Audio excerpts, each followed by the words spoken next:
Γεια σας και πάλι και καλώς ήρθατε σε αυτό το τρίτο βίντεο σχετικό με τον κύβο του Rubik. Σε αυτό το βίντεο θα φτιάξουμε το τελευταίο μας επίπεδο, εφόσον στα προηγούμενα δύο φτιάξαμε τα δύο προηγούμενα επίπεδα.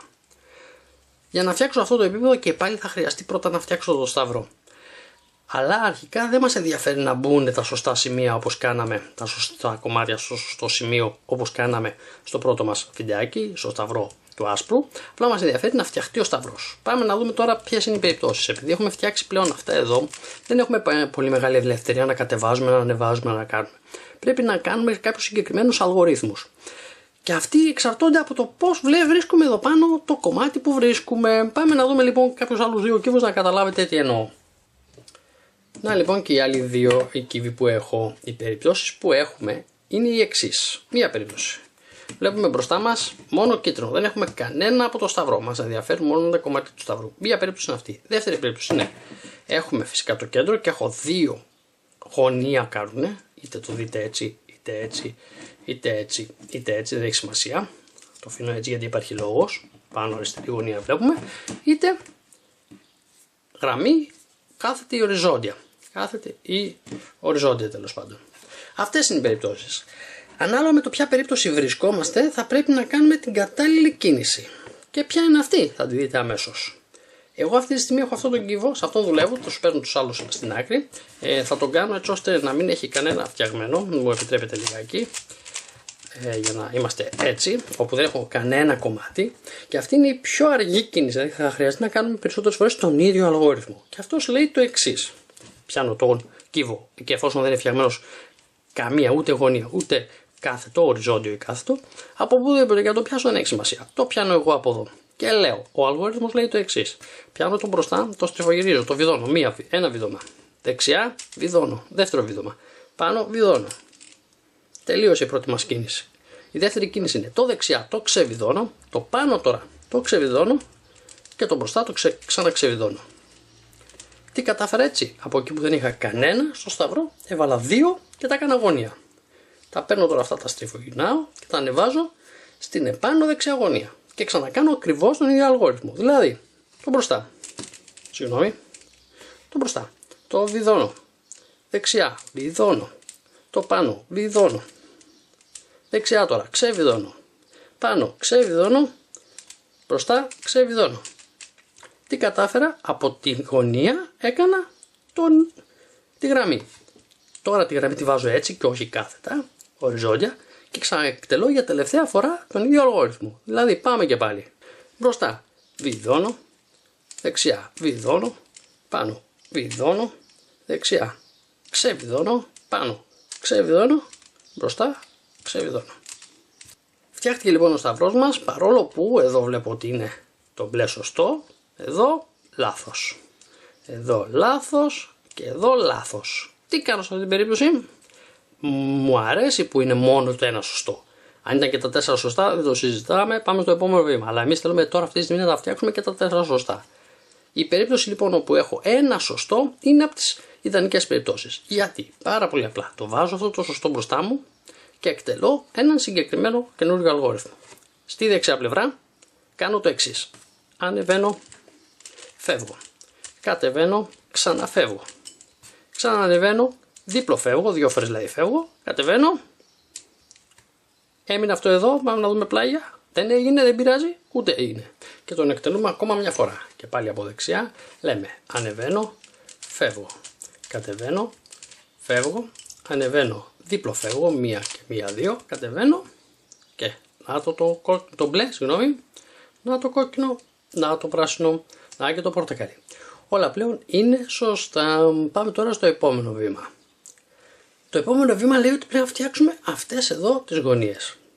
Τυχαίνει τώρα και είναι πάνω σωστά, αλλά αυτό δεν μας ενδιαφέρει ιδιαίτερα. Όχι σωστά, είναι πάνω το κίτρινο, αλλά δεν μας ενδιαφέρει ιδιαίτερα.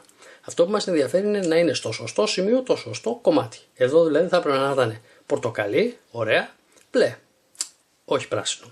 Αλλά δεν είναι σωστό αυτό. Πάμε στο επόμενο. Πράσινο μπλε, πάλι δεν είναι σωστό. Πράσινο μπλε, πάλι δεν είναι σωστό. Τυχαίνει εδώ και δεν είναι κανένα σωστό. Πολύ πιθανό να βρούμε ένα σωστό. Εφόσον θα βρούμε ένα σωστό, αυτό είναι καλή περίπτωση. Στην περίπτωση όμως που δεν έχουμε κανένα σωστό, εκτελούμε από οποιοδήποτε σημείο και αν βρισκόμαστε τον εξής αλγόριθμο. αυτό εδώ ας πούμε ότι θέλουμε να κρατήσουμε σταθερό, παρόλο που είναι λάθος, δεν μας ενδιαφέρει. Αυτό εδώ θέλουμε να κρατήσουμε σταθερό και λέμε ότι αυτό πρέπει να το προστατεύουμε συνέχεια. Οπότε από εδώ θα το πάμε αρχικά εδώ για να το προστατεύσουμε. Φεύγει λοιπόν από εδώ, το προστατεύουμε, πήγε εδώ και ανεβάζουμε αυτό επάνω. Τώρα από εδώ πρέπει να το ξαναπροστατεύσουμε, το ξαναγυρνάμε πίσω εδώ. Ανεβαίνει αυτή η πλευρά τώρα επάνω, το ξαναπροστατεύουμε αυτό, φεύγει προς τα εδώ. Κατεβαίνει τώρα αυτό το άσπρο που φτιάχτηκε ξανά κάτω και το ξαναπροστατεύουμε τελευταία φορά, το πηγαίνουμε ξανά εδώ και κατεβαίνει κάτω. Αυτό έχει σαν αποτέλεσμα αυτός ο αλγόριθμος, αυτό το σημείο να μην πειράζει και να πειράζονται τα άλλα τα τρία. Δεν μας ενδιαφέρει όμως αυτό γιατί ήταν το λάθος και πάμε να δούμε αν φτιάχτηκε κάποιο. Πορτοκαλί, κόκκινο δεν μας νοιάζει, μπλε, πράσινο δεν μας νοιάζει, να το καλό. Κίτρινο, πορτοκαλί, μπλε. Κίτρινο, πορτοκαλί, μπλε. Αυτό είναι που είναι το καλό τώρα. Τώρα θα προστατεύσουμε αυτό το σωστό. Και πώς το κάνουμε πάλι με τον ίδιο αλγόριθμο. Από εδώ θα πάει πρώτα εκεί να προστατευτεί. Προστατεύουμε, ανεβαίνει. Αυτό τώρα, αυτό από εδώ προστατεύουμε. Ανεβαίνει αυτή η πλευρά. Από αυτή την πλευρά. Αυτό το ξαναπροστατεύουμε. Κατεβαίνει. Και τώρα αυτή η πλευρά πάλι προστατεύουμε. Ξανακατεβαίνει. Και έχουμε. Αυτό έμεινε σωστό. Και προσέξτε, φτιάχτηκε και αυτό σωστό. Και αυτό σωστό. Και αυτό σωστό. Και πάλι εδώ θα μπορούσε να μην είχε φτιαχτεί με την πρώτη προστασία στο σωστό, χρειαζόταν και δεύτερη. Και έτσι θα το φτιάχναμε. Τώρα τι έχουμε κάνει λοιπόν μέχρι στιγμής. Έχουμε το σταυρό μας σωστά και έχουμε τοποθετήσει τα σωστά κομμάτια στο σωστό σημείο χωρίς να τα έχουμε στρέψει κανονικά. Εδώ τώρα ποιες περιπτώσεις υπάρχουν. Μία περίπτωση είναι αυτή που έχουμε τώρα, να μην είναι κανένα κίτρινο επάνω. Άλλη περίπτωση είναι να έχουμε δύο κίτρινα. Άλλη περίπτωση είναι να έχουμε δύο απέναντι. Τρία αποκλείεται. Σε οποιαδήποτε από αυτή την περίπτωση θα εκτελέσουμε ένα συγκεκριμένο αλγόριθμο, ο οποίος λέει πάρα πολύ απλά το εξής. Στην δεξιά πλευρά παίζουμε και αν είχαμε ένα φτιαγμένο σωστό θα το βάζαμε εδώ. Εφόσον δουλεύουμε εδώ, το σωστό θα πηγαίνει εδώ. Και λέμε κατεβαίνει, το κάτω φεύγει. Ανεβαίνει, επιστρέφει. Αυτός είναι ο ένας αλγόριθμος. Το εκτελέσαμε μια φορά, θα το εκτελέσουμε ξανά. Κατεβαίνει, φεύγει, ανεβαίνει, επιστρέφει. Βλέπετε ότι αυτό γύρισε στο σωστό σημείο του. Εφόσον τώρα γύρισε στο σωστό σημείο, το προστατεύουμε πηγαίνοντας το εδώ. Αυτό τώρα κατεβαίνει, φεύγει, ανεβαίνει, επιστρέφει. Δεν μπήκε σωστά. Ξανά ακόμα μια φορά. Κατεβαίνει, φεύγει, ανεβαίνει, επιστρέφει. Ακόμα μια φορά κατεβαίνει, φεύγει, ανεβαίνει, επιστρέφει. Ακόμα μια φορά κατεβαίνει, φεύγει, ανεβαίνει, επιστρέφει. Ποτέ δεν ξεχνάμε το επιστρέφει. Να το, μπήκε. Και εδώ αν παρατηρείτε έχουμε τα δύο σωστά. Είναι η περίπτωση όπου θα μπορούσαμε να είχαμε δύο σωστά, που σας είπα πριν, και δύο λάθος. Και οπότε αυτό θα το προστατεύσουμε, θα το φέρουμε εδώ. Και θα πούμε σε αυτό πάλι κατεβαίνει, φεύγει, ανεβαίνει, επιστρέφει. Ξανά κατεβαίνει, φεύγει, ανεβαίνει, επιστρέφει. Αφού μπήκε εδώ το προστατεύουμε, παίρνουμε αυτό εδώ να φτιάξουμε. Κατεβαίνει, φεύγει, ανεβαίνει, επιστρέφει. Κατεβαίνει, φεύγει, ανεβαίνει, επιστρέφει. Μην το ξεχάσουμε το επιστρέφει. Κατεβαίνει, φεύγει, ανεβαίνει, επιστρέφει. Και μια τελευταία φορά το ξέρω εγώ. Κατεβαίνει, φεύγει, ανεβαίνει, επιστρέφει. Φτιάχτηκε και αυτό και τώρα με απλό γύρισμα αυτού μία ή δύο ή τρεις φορές ανάλογα με τα πόσα λάθη είχαμε πάνω. Ο κύβος μας είναι πλέον φτιαγμένος, τελειωμένος. Αυτός είναι ο κύβος του Rubik.